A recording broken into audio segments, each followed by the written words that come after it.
তো ফ্রাইডে সকালে যখন আমি অফিস থেকে ফিরছিলাম দেখি বৃষ্টিতে রাত্রে এরকম জল। তো যাই হোক, জল পেরিয়ে যখন বাড়িতে আসলাম, উপরে ওঠার সময় দেখি সিঁড়িতে এই তিনজন, মানে তিনজন এতটাই সাইজে ছোট, আর এমনই ওরা আমাকে দেখে লাফালাফিটা স্টার্ট করেছিল যে আমি ওদের ভয়তে আর নড়াচড়া করতে পারছিলাম না।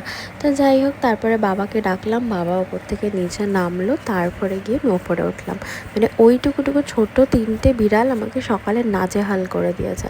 তো যাই হোক, সেদিন বৃষ্টি পড়ছিলো বলে আর অফিস যাইনি, ওয়ার্ক ফ্রম হোম করছিলাম।